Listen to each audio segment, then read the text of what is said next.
From the moment I married into Scott's family, I knew life wouldn't be easy. My in-laws, Rachel and Brian, never hid their disdain for me. They constantly criticized everything I did, from how I handled household chores to the fact that Scott and I hadn't yet had children. It was an issue they brought up at every family gathering, making me feel like I wasn't enough. Their constant pressure started to wear me down. But the most painful moment came from Scott himself. One night, after a particularly tense dinner, he looked me in the eye and said, "My brother's wife, Nancy, is young, beautiful, and she had kids right away. Unlike you." I couldn't believe he had said that. It felt like a punch to the gut, a betrayal by the one person I thought would always have my back. From that moment on, I knew something had shifted in our marriage, and not in a good way. Scott's words echoed in my mind, even in moments of silence. It wasn't just about children, it was about how he viewed me, how the family saw me. Over time, his behavior became colder, more distant, and I found myself constantly on edge around him. But as bad as Scott's comments were, things got even worse when my mother-in-law, Rachel, accused me of something much more damaging. One day, she called me into the kitchen and with a smug look on her face said, "I know why you can't have children. You're having an affair, aren't you?" I was stunned. Rachel accused me of being unfaithful to Scott, and when I tried to protest, she cut me off. "Don't lie to me," she said, waving her finger in my face. "I've got proof. I set up a hidden camera. I know what you've been up to." My heart raced as she revealed her plan, but I didn't believe her for a second. How could she stoop so low? I realized then that Rachel was not just cruel, she was dangerous. She had crossed a line, and her accusations were about to cause irreparable damage. My father-in-law Brian and Scott both believed her without question. They didn't ask me if any of it was true.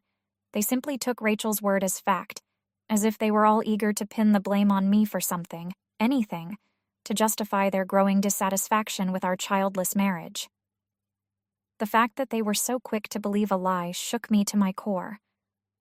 I had spent years trying to make this family accept me, but now I understood that no matter what I did, it would never be enough. That's when I knew I had to take control of the situation. Rachel wanted to expose me? Fine. I would let her expose herself. I called for a family gathering under the guise of celebrating my nephew Andrew's birthday. Rachel, who loved to throw grand events to show off her perfect family, was thrilled at the idea. She had no idea what I had planned. As the day approached, I remained calm, waiting for the right moment to reveal the truth. On the day of the party, the room was filled with relatives, all enjoying themselves, laughing and chatting. But I knew the real show was about to begin. As everyone gathered in the living room for the cake-cutting ceremony, I suggested we all take a moment to watch the evidence Rachel claimed to have. My calm demeanor seemed to confuse them, but curiosity got the better of everyone, and soon enough, the projector was set up and the lights dimmed. The air was thick with anticipation as the video began to play. At first, the footage seemed harmless, grainy clips of people walking in and out of a hotel. But then, as the camera zoomed in, it became clear who the figures were. My sister-in-law Nancy appeared on screen, walking into the hotel lobby. But she wasn't alone. To my shock, and the shock of everyone in the room, my father-in-law Brian was with her. A murmur of disbelief spread through the room. Rachel, sitting beside me, turned pale, her eyes wide with confusion. But the video wasn't over. As the footage continued, another familiar face appeared. This time it was my husband, Scott. He was leaving the same hotel, holding Nancy's hand. The room fell silent, with only the hum of the projector filling the air. The video was undeniable, and I could feel the weight of the truth crashing down on everyone.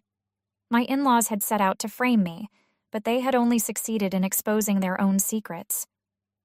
The shock that rippled through the room was almost palpable. I could hear gasps from relatives, murmurs of confusion and disbelief. Rachel's face was as white as a sheet, her mouth hanging open in horror as she processed what she had just seen. Brian, who had always been so quick to judge me, now sat frozen, unable to move or speak, and Scott, my husband, looked as though the floor had just fallen out from under him. He couldn't deny what we all saw. He had been caught, and there was no escape from the truth. I stood up, my heart pounding, but my voice steady as I addressed the room. "This is the evidence Rachel claimed to have," I said, gesturing to the screen behind me. "But as you can see, it's not me who's been unfaithful. It's Nancy, Brian, and Scott."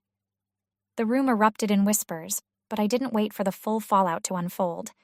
I had one final declaration to make. "I will be divorcing Scott," I said firmly, my voice cutting through the murmurs. "This marriage is over, and I refuse to be part of this toxic family any longer." The words hung in the air as everyone stared at me, shocked by the turn of events. For so long, I had been the quiet, compliant wife. But now, I was taking control of my own life. Rachel, still reeling from the revelation, suddenly stood up, her body trembling with rage. She lunged at Nancy, shouting, "What have you done? How could you betray this family?"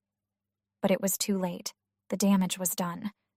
Relatives rushed to pull Rachel back as she tried to grab Nancy, who was now sobbing uncontrollably. Brian and Scott sat there, too stunned to react. The perfect family image Rachel had worked so hard to maintain had been shattered in front of everyone. In the aftermath of that explosive family gathering, the consequences spread quickly. Charles, Nancy's husband, was devastated when he found out about the affairs. He had always trusted Nancy, never suspecting that she could betray him in such a way. But now, the truth was out, and he wasted no time filing for divorce. To make matters worse, Charles demanded paternity tests for both Andrew and the unborn child Nancy was carrying. The results were heartbreaking. Andrew, the child everyone believed was Charles's son, was actually fathered by Brian, my father-in-law. And the baby Nancy was pregnant with? That child belonged to Scott. It was a tangled web of lies and betrayal, and it seemed there was no end to the destruction. Rachel, who had doted on Andrew, believing he was her precious grandchild, was shattered by the news. The realization that Andrew was actually her husband's son, and not her grandson, was too much for her to handle. She broke down mentally, unable to cope with the weight of her family's collapse. Brian, once the proud head of the household, was now left to care for Rachel, who had become bedridden from the shock. Their lives were in ruins, and there was no way to undo the damage that had been done. As for Scott, he tried to reach out to me, begging for forgiveness. He sent me message after message, pleading for a second chance. "Emma, I'm sorry," he wrote. "Please, let's try again. I'll do anything." But I wasn't interested in his empty apologies. Scott didn't want me back because he loved me. He wanted me back because his life was falling apart. He was now responsible for supporting his parents and Nancy, who had been completely abandoned by her family. Nancy's parents, once proud of their daughter's seemingly perfect life, were horrified by the scandal. They refused to have anything to do with her, disowning her completely. Nancy was left with no one, except Scott, who was now trapped in the very mess he had helped create. Financially and emotionally, Scott was drowning, and I wasn't going to be his lifeline. I had suffered enough at the hands of his family, and I wasn't about to save them from the wreckage they had caused.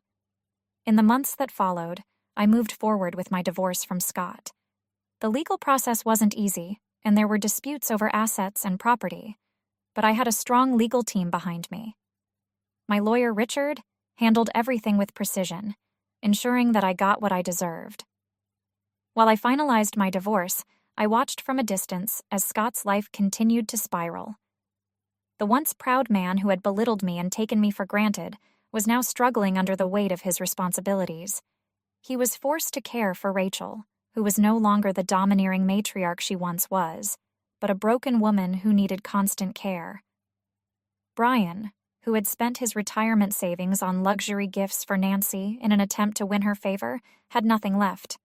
As for Nancy, she had become a recluse.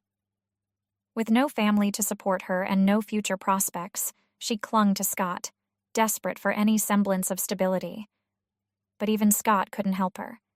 His income, which once supported a comfortable life, was now stretched thin, barely covering the costs of taking care of Rachel, Brian, and Nancy.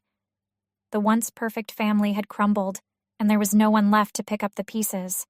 Meanwhile, I was offered a fresh start, a transfer to an overseas office.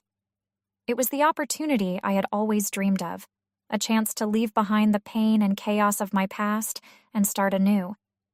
It was a difficult decision, but I knew it was the right one. I accepted the offer, packed my bags, and prepared for my new life abroad. It felt like a weight had been lifted off my shoulders. For the first time in years, I was free from the toxic environment that had suffocated me for so long. Scott, still desperate to salvage what was left of our relationship, tried to contact me one last time. He sent me long, emotional messages, begging me to reconsider. "I'm so sorry, Emma," he wrote.